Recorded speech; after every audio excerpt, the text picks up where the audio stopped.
Paris. Reese Smith, Franklin. Ronnie Tickle, Memphis. Randy Chase, Nashville. Mark Brudd, Knoxville. Andy Allen, Knoxville. Thank you. Can I have a motion to adopt the agenda? So moved. Second. All in favor? Aye. Got any hardships approved? These problems, looked at by board members, so I just need you all to approve those. Have a motion to approve the hardships? Motion. Second. All in favor? Aye. Aye. The next one, we want to do the petition for declaratory order hearing, rule number 0680-01-.13. All right. Thank you, Mr. Tickle. Could we get the, Mr. Evans is present with his client there, the petitioner. Could we make some room for them to come up? And Mr. Gregory, did you get the change in the order that the parties agreed to? All right. All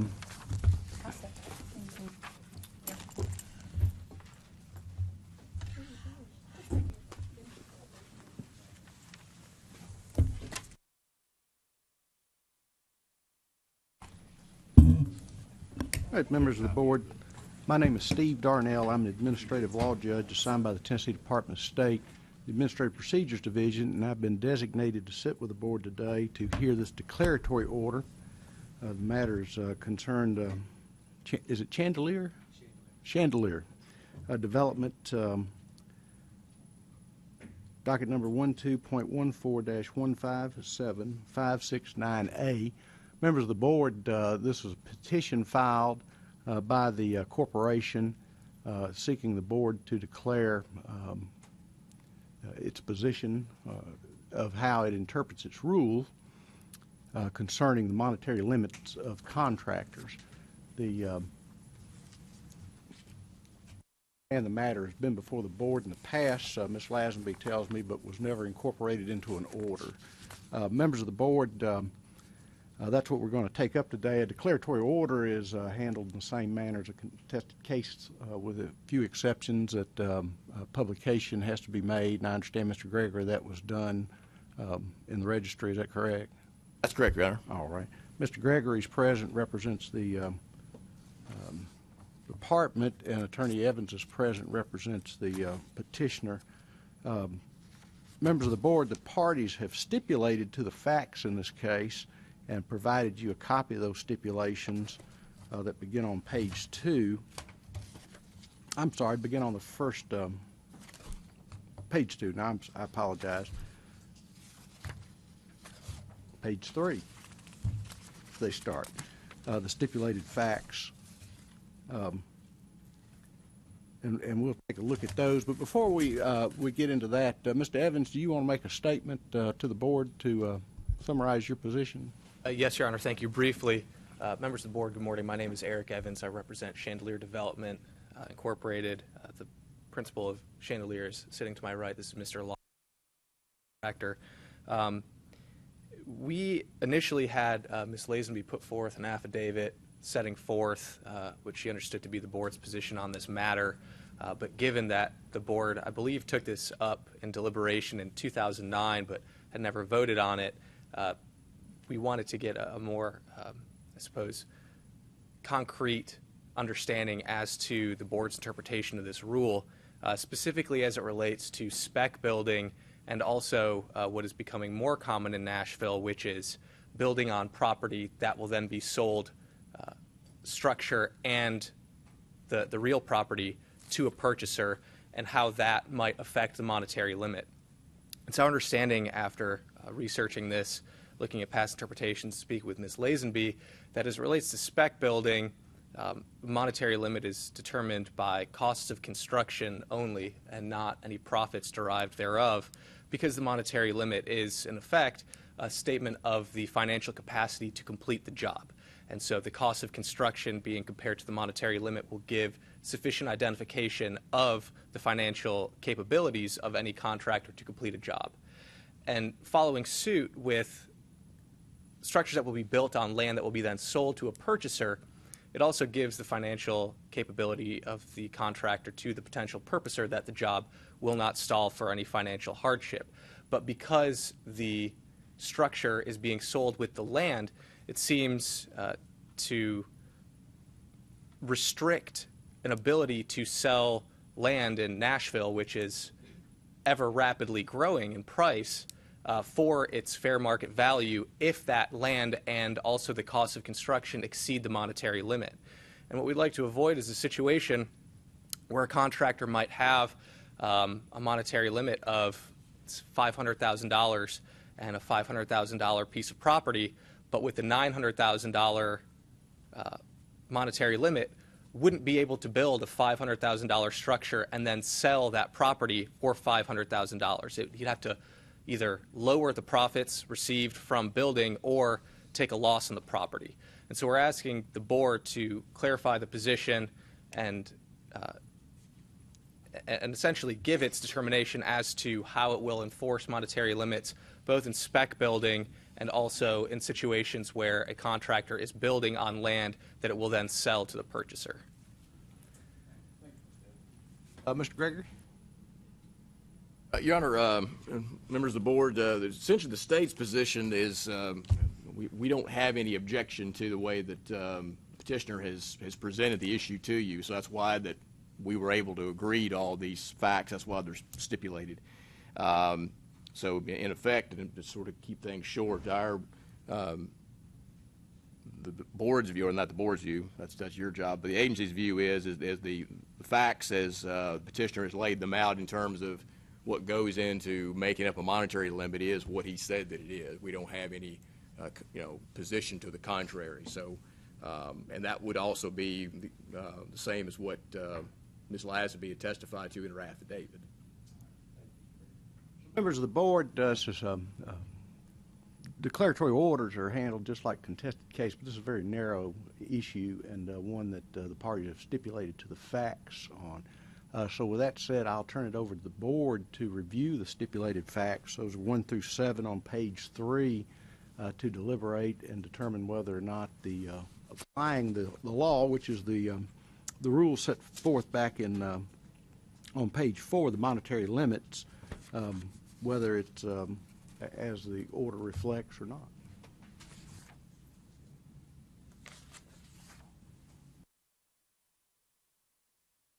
Do we speak? Yes. I have a question. On page 64 of our state Tennessee contractors license rule and regulations, is our old book. It states, subject to the tolerance, no contractor shall engage or offer to engage in any project of which the cost, including all material and labor, furnished or through another source other than the owner, would exceed the monetary limitation placed on his license. I interpret this to mean that if you are a spec builder, part of your cost is land. And land, along with the house that you build or whatever, is part of your monetary limits. And I believe that a lot of us builders, especially in the Memphis area, that's what we've been going by, that our limit is part of what we've had to purchase our land is. The flip side of that is what has been a kind of a toss and turn, is that if you as an owner own the land and ask me as a builder to build on your land, my contractor's license would be whatever. My contractor's license, in this case, $900,000. I could build a house up to $900,000 on your lot because you purchased it. I did not purchase the lot. Now, that's how I've interpreted, and a lot of my fellow builders have. I understand what's going on here in Nashville. Y'all are in a great situation here. Your property's gone way up, and I can see where you're coming from, but to me, the land is part of the house on spec. That has to do with your monetary limit. I'm hardly different than others. We've never counted the land. I don't know. It's whatever the building permit is. Our, And the well, building permit doesn't include the land.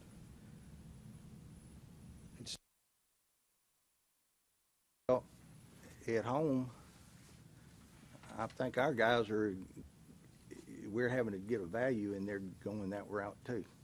I mean, we need to get this thing settled. I don't have a problem with that.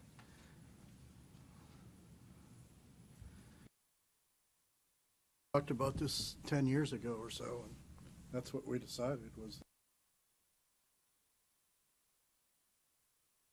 So if spec houses are not including land, then the custom houses shouldn't, the people who build custom housing shouldn't be penalized either. Correct. And as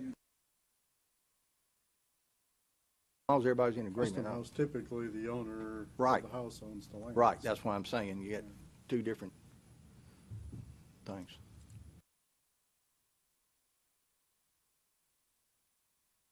I don't have a problem either. So what do we need to make a motion to accept this.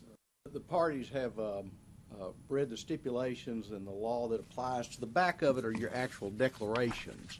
So that's actually what has to pass. The board has to pass by a simple majority vote. And those are set out well, we've got a misnumber in there, 1, 3, 4, 5, but I think we'll get that corrected. But each of those is what the board's declaring, some of which is specific to chandelier, some of it is general application of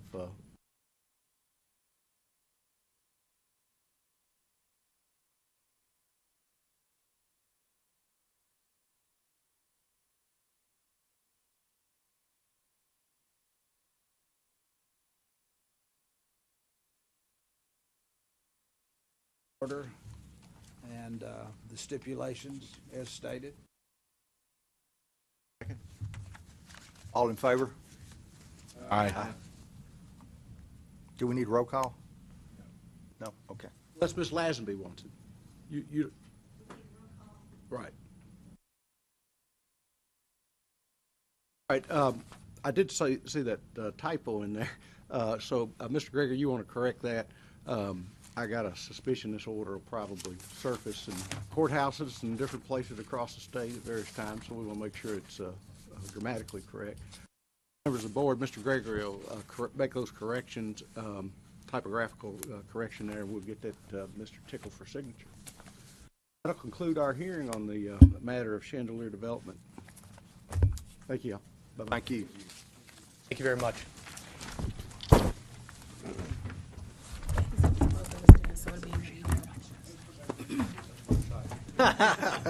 Just keep it this short. Yeah, last time I was over here, we had a bunch, it was right after the flood. We had a bunch of those folks that come out of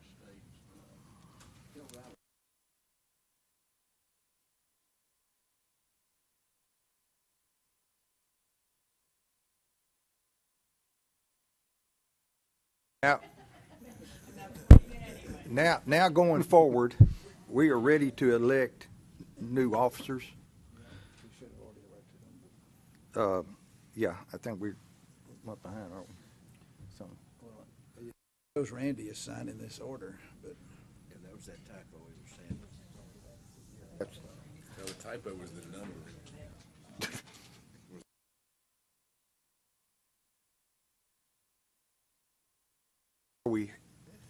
I think we've all,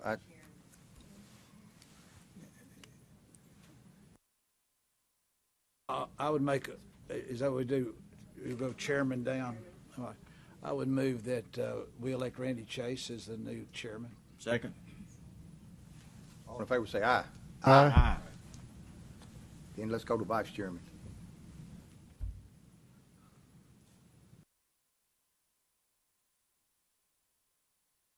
Andy, yeah. Who's secretary?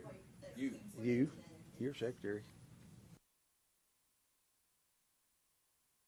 Secretary now, so did y'all want him to move up? Shaking his head, yes. Okay. Excellent choice. Keith will be vice chairman. Vice chairman. and then Andy secretary. And then Andy secretary. Is that good? Plus Keith's not here, and he does, that's what he gets for not being Should have been here. here. I move for Keith Whittington to be vice president. Second. All in favor? And secretary? I'll move for Andy Allen to be secretary. Second. All in favor? Aye. Okay, moving right along. Here, That was the formal handoff. Huh? that's it. So do I need to take it from here? All right. All right. First item on the agenda from here then is to adopt Robert's Rules of Order. Do I have a motion? So moved. Second. All in favor? Opposed? And the next item, I can explain it.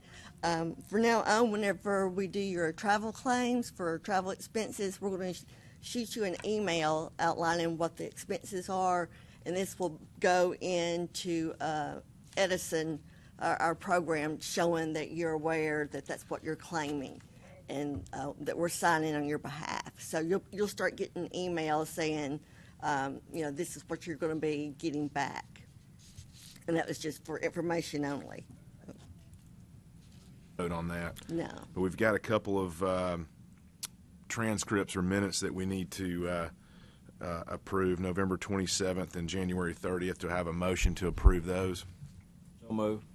Second. All in favor? Aye. Any opposed? Oh, and on the January 30th transcript from the conference call, that's a draft only, and I'm still in the process of finishing it. I'm working my way to be a court reporter.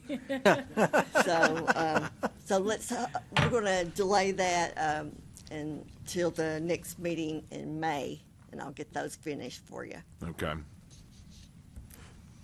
All right, moving on to license approvals. Do we have a motion to approve all the waived files? So moved. Second. All in favor? Aye. Opposed? And what about interviews? Start down to my left. You didn't have any? Reese? Catherine, you're going to have to give me the company name, but the owner's name is Mr. Whaley from Sevierville, very famous name up there, that was convicted of wire fraud, money laundering, etc., and has served his time. He is out, and he is still on probation and will be on probation until he gets all his money paid back.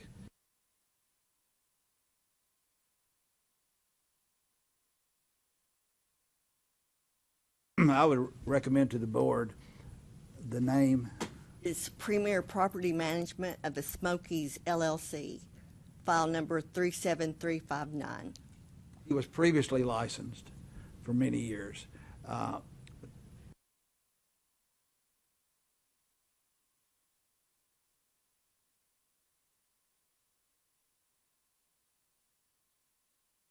A, C, and D. Want to approve these individually or wait till they're all?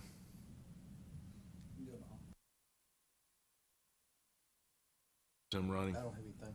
You don't? Well, I had one request for a hardship that Reese and I talked to the gentleman. It was Zernco Incorporated, license ID number 51103.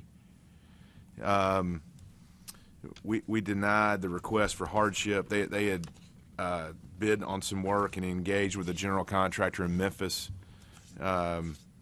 prior to asking for an increase in their monetary limit. So we approved the increase in the monetary limit, but denied them the ability to be able to perform that work in Memphis. So just that was what we came up with there. So that was the only one I had.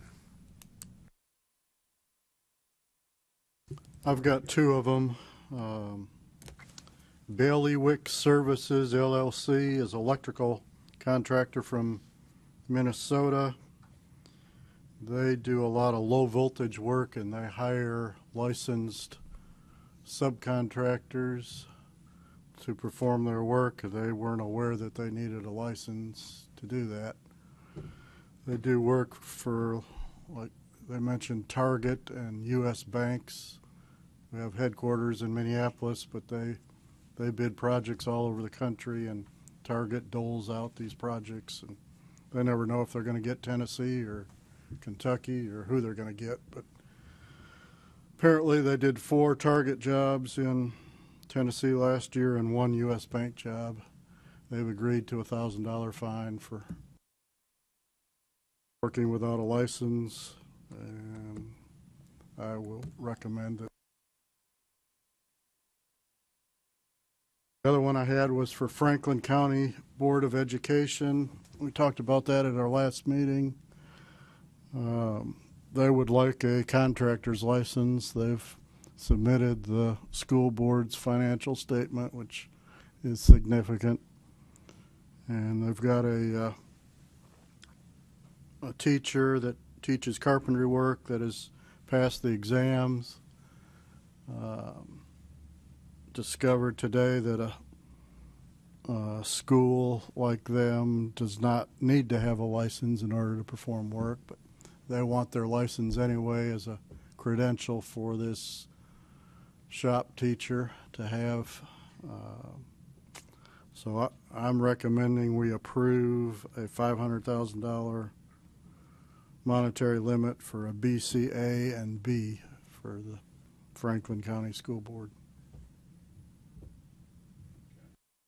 Question, Reese? But we'll put on the license, it's limited to their own work. And I guess they've agreed to that. I don't know if that. We've done that a time or two.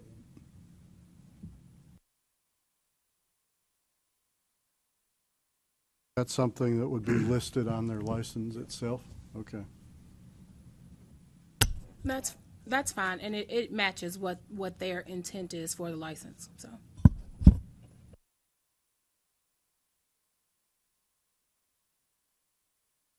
Have any? Did not. Okay, any more discussion or questions about the interviews? If not, can I get a motion to approve the interviewed Motion. license? Second. All those in favor? Aye. Opposed? All right, we had numerous revisions I think everyone kind of looked through. Do we have a motion to approve all the revisions? So moved. Second. All in favor? Aye. Opposed? All right. How about the LLEs? Andy, did you have some LLEs? I had several. I usually read every one of them, and if that's necessary, I'll do that. But if it's not, I'll just read the ones that were denied. So, okay, cool. 48588. I'm requiring an exam on that one. His last job was 13 years ago. 55779. Another exam required. Hasn't worked in 3 years. 35858, exam required. His license expired 5 years ago. 49063, exam required. For 2.5 years, it's expired, and lack of experience as well. 61515 needs to pass the exam. This is the one that they failed the exam 4 times. He needs to pass the exam. 47960, exam required. His has been expired for 22 years. And that's all. The rest of them passed. Any other questions on the LLEs? We have a motion to approve as Andy is listed. Motion. So moved. All those in favor? Aye. Opposed? All right. LLPs, I did the LLPs. I'm not as tough as Andy is, apparently. I approved all 5 of the guys that came in and wanted them reinstated. Most of them had moved and didn't get their renewal application, and they all filled out the appropriate paperwork and recent experience. So I recommend that we approve all those guys. If I could get a motion. Motion. Second. All those in favor? Aye. All opposed? All right. What about home improvement? Do we need to review any of that? No, we had a whole stack, but You got them all? Okay. I think there's a list of them, and they're sort of like the waived. They go with the wave, so. Okay. So do I have a motion to approve all the home improvement? Second. All in favor? Aye. Opposed? All good. All right. What about Go Build? No,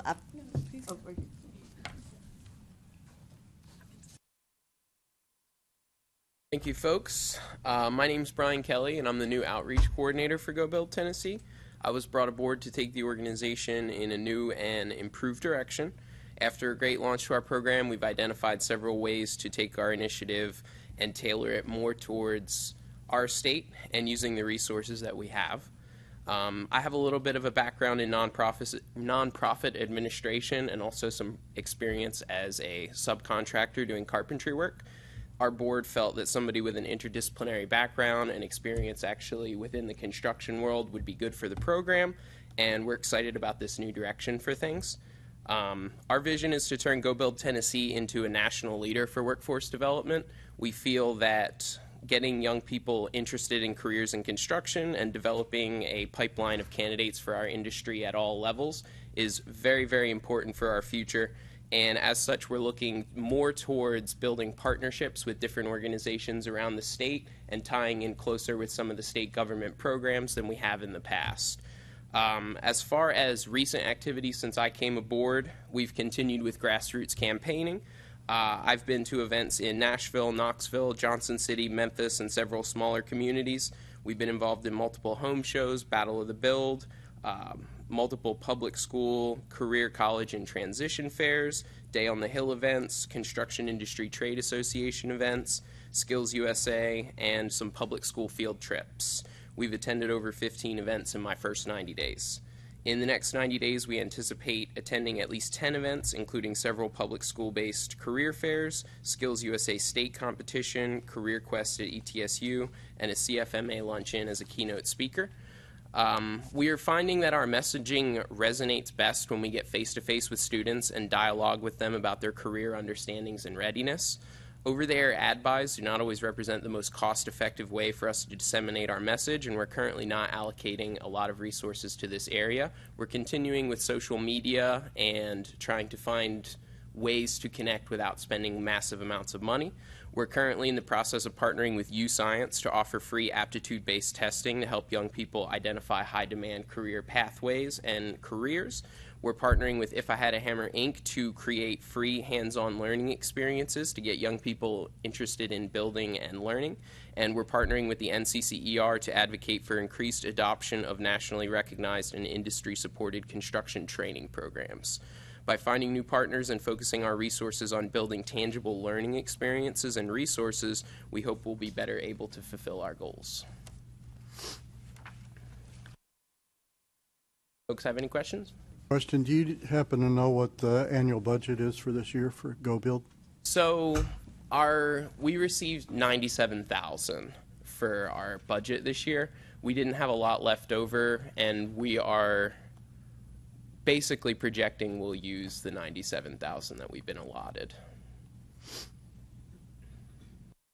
Okay, your budget's been significantly higher than that in the past, hasn't it? Mm-hmm. Yeah. When we went to seek a little bit of clarity about that, we were told that the Department of Commerce basically put more money aside for internal developments like new technology, office technology, and better enabling their folks that work internally to have the resources they need to work from home. So our budget took a little bit of a drop, and as such our program is beginning to look a little bit different as we evolve.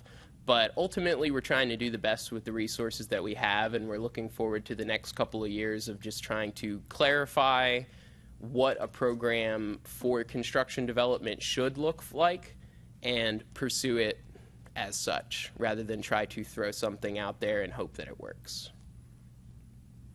Salaries and expenses and all of that out of that 97? Yes, I'm the only employee of the organization. Bulk of the money in the past was spent for advertising and Yes. marketing, right? Yes, that's correct. Last year, when Go Build Tennessee was reapproved through the legislature, it was celebrated by our board of directors, but it also kind of put us in a little bit of an existential, philosophical period where we've been considering how we should be allocating resources as an organization and what represents the most cost-effective way to connect with people. Some of these ad buys that we've taken in the past have been very expensive, and it's very difficult to measure what kind of results you're receiving from something like that. So we're looking more towards, in the future, if we do ad buys, they're going to be more selective and more targeted at specific demographics and specific groups, and they'll be targeted around supporting an event or a campaign of some kind that you can actually pull in the Chamber of Commerce's, pull in the Board of Education, pull in the superintendents, and just try to create more of a dialogue between the education community and the construction community. Ultimately, we have some connections that have revealed a lot of things to us about what goes on at the Board of Education level and what the level of dialogue between the construction industry and the Board of Education is, and typically it's very little. So by creating a good forum and creating more events around the state to bring educators together, we hope to get more CTE programs into schools and as such increase a better pipeline.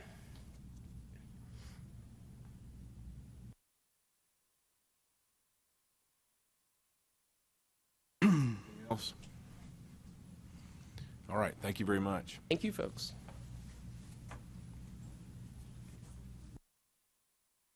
Legal report? All right. Dennis Gregory for the agency. I'll read the changes or amendments that were made, starting with number 18, 2018-09-1991. The original recommendation was it was laid on for discussion with some of the board members, and the decision is to check with both parties, homeowner and contractor, to see where status of the complaint was. It appeared that both parties were, or the contractor had made some remediations, but we don't want to close it just yet, so it's sort of going to be in just a status without being closed.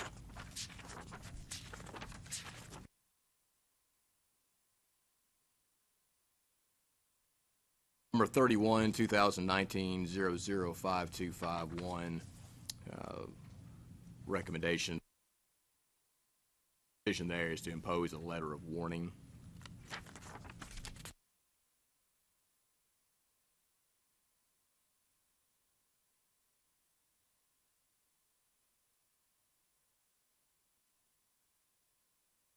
Number 51, 2019-009031.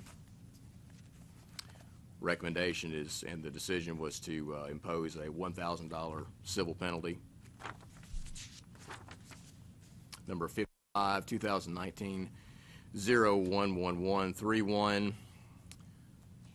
Recommendation there is, it originally was to close, however, the board member wanted the council to check with the parties before closing again to sort of make sure that the issues had been resolved.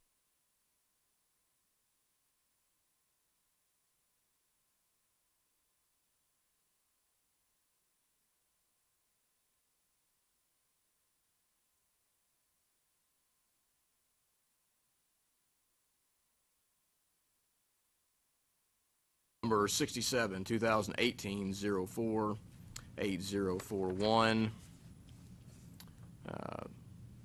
This was a matter that had been represented, so the new board decision is to impose a $1,000 civil penalty. 2018-06-1491. New recommendation, and again, this is a represent, is to close and flag the complaint. 70, 2018-04-4871. There, the new recommendation is to, or the new recommendation is to send a letter of warning, but also to inform the local municipality of the license requirement. There's some confusion about what the local municipality believes.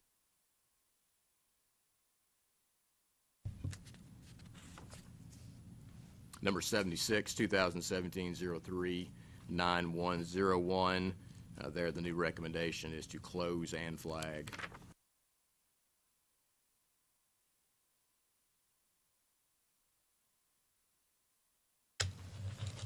Number 90,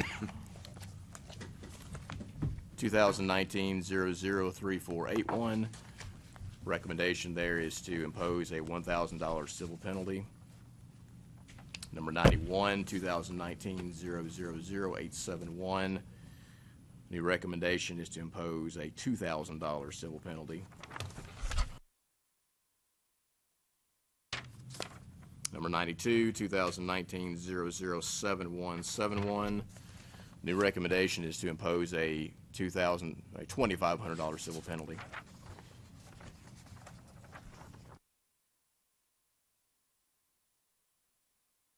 Number 96, 2019-008911. New recommendation is to impose a $2,000 civil penalty. Number 97, 2019-009611. Impose a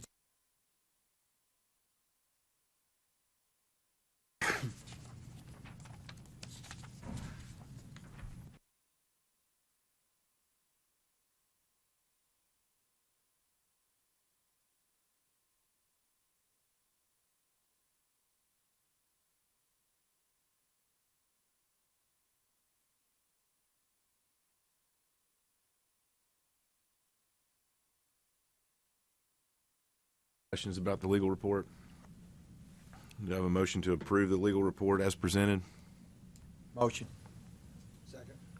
All in favor? Aye. Any opposed? All right. Carolyn, anything else? Legislation, just want to let you know, the bill for continuing education for residential builders looks like it's passed, hasn't I it? believe it passed the House and it's moving on to the Senate. It would not take effect until January of 2020. Require residential contractors to obtain, it looks like 8 hours of continuing education every 2 years if they were licensed after January of 2009. And so if that passes, the board will need to adopt rules as to how to regulate that.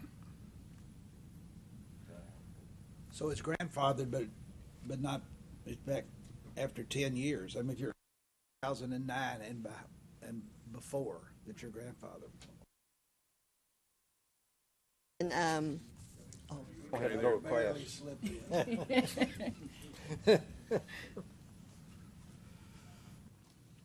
What about and hearings? formal hearings, I do have 2 unlicensed formal hearings coming up in April, so we're starting those again and get them off the books. Those And then, Monday date, I mean, I'm speaking for some of these guys, but those Monday dates are tough.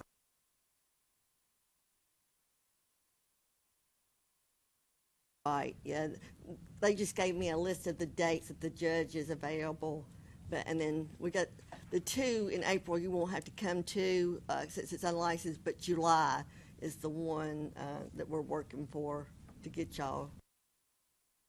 Well, what about the June dates? I think I forgot to let you know, it was a conflict, and so we're going to switch that to the July date that I had sent out to you all. So that was to replace the June date with the July hearing. Our budget, right now, we have a balance of about 69,000. So, Okay. Any questions about that? Any new business?